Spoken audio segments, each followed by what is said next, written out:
Hi everyone, welcome back to the Ouachita News Show. We're excited to be back and bringing you the latest Ouachita news. That's right, Caroline, and it's starting to feel like spring outside, so let's hear the forecast from Blythe.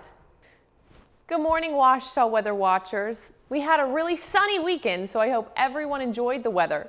This week, we're going to see a bit of rain, but today will be full of sunshine with the temperature staying in the 60s.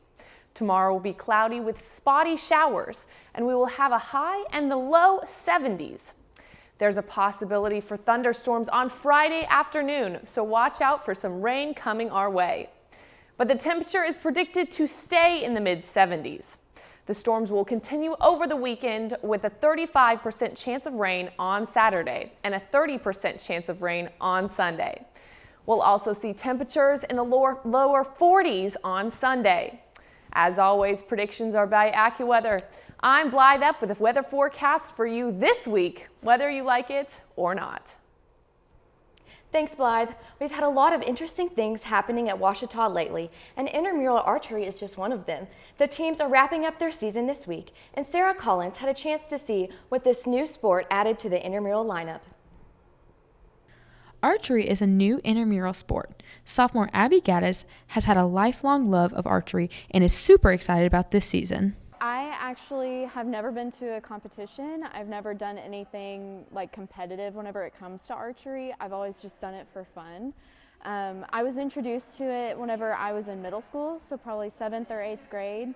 I fell in love with it, loved how I could just, do it in my own backyard, and just did it with a bunch of friends too, so that was really, really fun.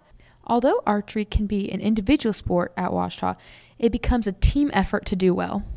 I expect from my team just a way to have fun. Like, we're not really here to compete, we're just here to get our practice in, and just, like I said, just have fun with it. And we don't really care if we win or not, but it's always nice even if we do. As a longtime archer, Abby is always looking to do her best with a smile on her face. Well, not to be cheesy, but I sometimes think of archery as something you're looking for a goal and you're always aiming for a goal. So anytime you're looking at the bullseye, you may miss it a couple of times, you may stray, you may hit somewhere else, but if you keep working at it and if you keep focusing, you can always hit that bullseye whenever you need to. The archery playoffs are this week, and the archery champion will be decided on Thursday, March 11th. For the Ouachita News Show, this is Sarah Collins. 15 teams made the playoffs, and 14 competed in last night's playoff games. The quarterfinal games are tonight, the semifinals are tomorrow, and the finals are on Friday night. Now, normally we'd have Katie giving us a sports report, but this week she's in the studio with us for an interview. Katie, how's it going? It's going great, Caroline. Ouachita's baseball teams won their series against Harding this past weekend, and I've got redshirt senior Cole Kelly here with me to talk about the games.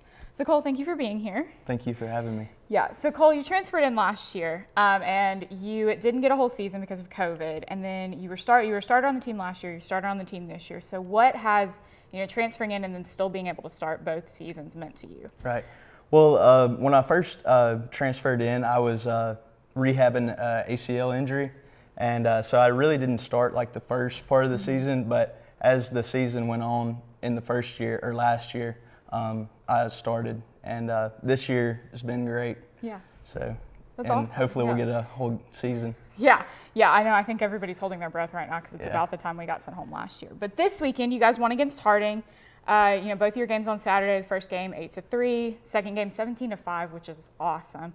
And you actually led the team in RBIs this weekend. You had 5 RBIs, and then you also just played really good defense. I mean, you're on first base, so you just did a really great job there. And you actually won. So Coach Howard does like an unofficial Player of the Game award after the game in the locker room, and you actually won that this weekend.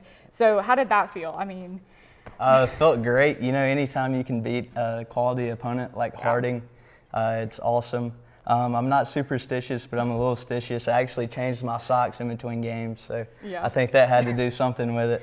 Yeah, are we going to see those socks reappear in the Oh SAU yeah, game? definitely. Okay, I think they got a few good. more hits in them. All right. And so speaking of playing at SAU, you guys didn't get to play there last year because of COVID, and so you haven't played SAU, right? We've actually played SAU in the earlier non-conference this. game. Yeah. Okay, so how are you guys kind of looking to carry the momentum from the wins this weekend against Harding into your wins into the games against SAU? Yeah. I think the Tigs are hot, pitching staff look better than I've ever seen.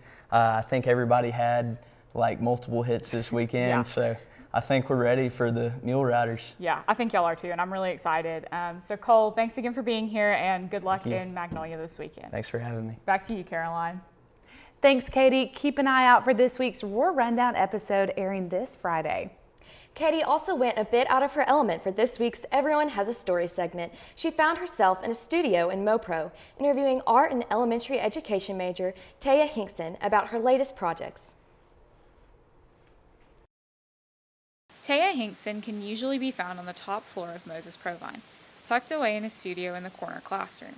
It gets great light and it's quiet enough for her to focus on whatever art project she's working on. Hinkson has always loved art, but started officially honing her skills when she received a sketchbook for Christmas at 14. Hinkson grew up in a rural, natural area and loves to incorporate that into her art. Deer schools kind of run in my art for some reason. I grew up with a lot of nature, and it's just something that I've always enjoyed. I like the look of the stuff, but also kind of the meanings behind them. This year, Hinkson has really gotten a chance to showcase her skills and create challenging projects for herself in a few of her classes. This semester I am in an independent study, which basically means I get to come up with my own course plan. And I got to pick a theme or an element that I wanted to focus on for the semester.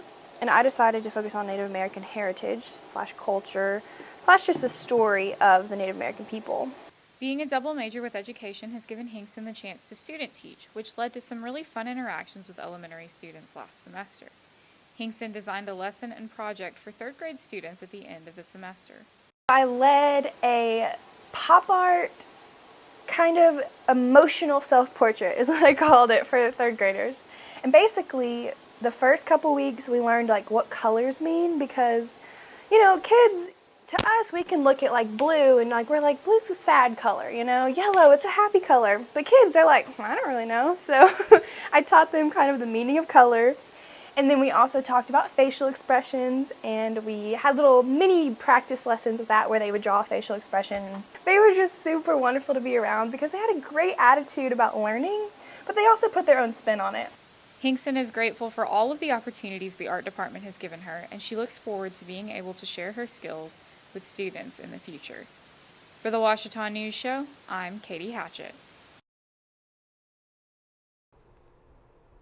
Well, that's all that we have for you this week, Tigers.